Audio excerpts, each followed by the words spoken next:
Regression relation solve பண்ணுறதுக்கு வந்து generating function இருக்குது.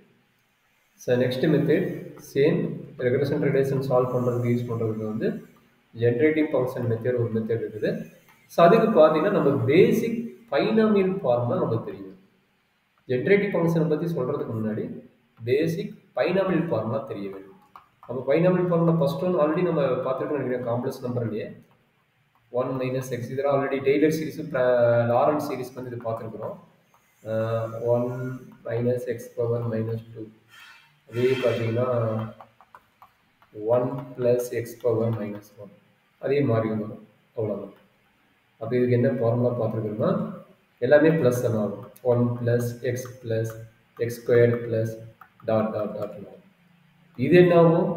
1 + 2x + 3x² + dot dot dot இது என்ன ஆகும்? ஆல்டர்னேட் சைன் சேஞ்ச் ஆகும்.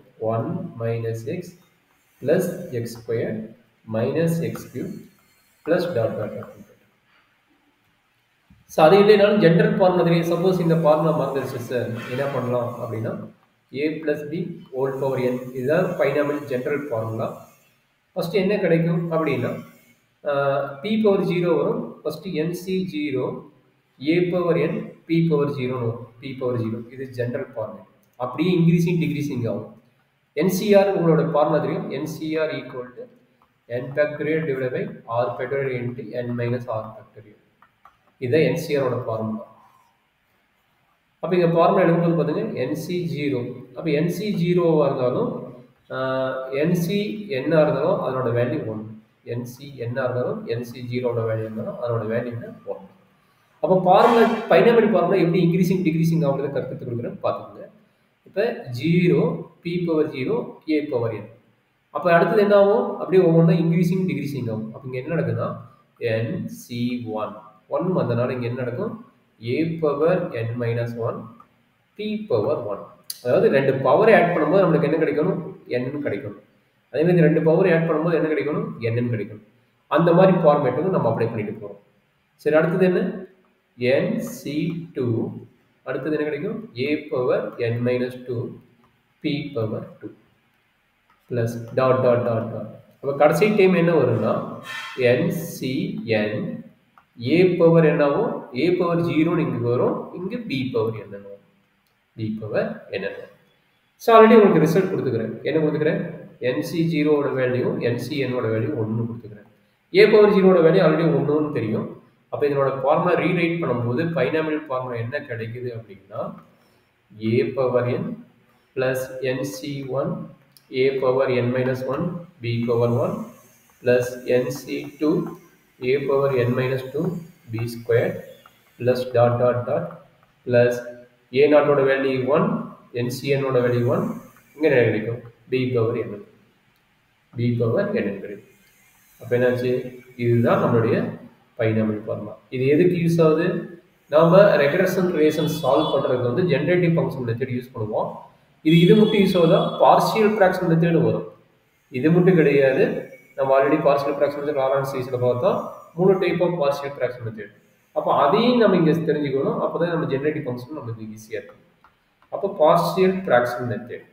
பார்ஷியல் ஃப்ராக்ஷன் மெத்தட் என்ன சொல்கிறாங்க அப்படின்னா நம்மளுக்கு நியூமரேட்டர் டினாமினேட்டர் அல்ஜிப்ரிக் கான்செப்ட் இருக்கும். அதாவது எப்படி இருக்கும்? p of x divided by q of x format இருக்கும். அண்ட் ஆல்சோ என்ன வெரி இம்பார்ட்டன்ட் ரூல் என்ன சொல்றாங்க? டிகிரி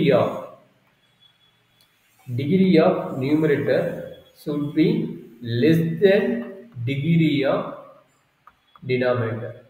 இந்த கான்செப்ட் சாட்டிஸ்ஃபை இருந்தால் தான் பார்ஷியல் ஃப்ராக்ஷன் மெத்தட் டைரெக்டாக அப்ளை பண்ண முடியும். அப்படி இல்லை அப்படின்னா லாங் டிவிஷன் மெத்தட் அப்ளை பண்ணிட்டு நம்ம திரும்ப கன்வெர்ட் பண்ணி பார்ஷியல் ஃப்ராக்ஷன் மெத்தட் வரலாம். அப்போ இதில் என்னென்ன டைப் இருக்குது? டைப் 1 நம்ம basic model p of x divided by x plus a x plus b. இது 2 டைம் இருக்குமா? நிறைய டைம் கூட இருக்கலாம். அது ப்ராப்ளத்தை பொறுத்த மாதிரி மாறும். அப்போ என்ன கிடைக்கும்? a by x plus a plus b by x plus b. Partial fraction அப்படின்னா பார்ஷியல் தான் நம்ம இருக்கிற மல்டிப்ளிகேஷன் டேர்மை ஃப்ராக்ஷனல் டேர்மை நம்ம பார்ஷியல் பண்ணுறோம். பார்ஷியலாக 2ஆக டிவைட் பண்ணுறோம். சரிங்களா? சப்போஸ் 3 டேர்ம் இருந்தால் 3 டேர்மை பார்ஷியாலிட்டி பார்த்து டிவைட் பண்ணுறோம். அதுதான் பார்ஷியல் ஃப்ராக்ஷன்.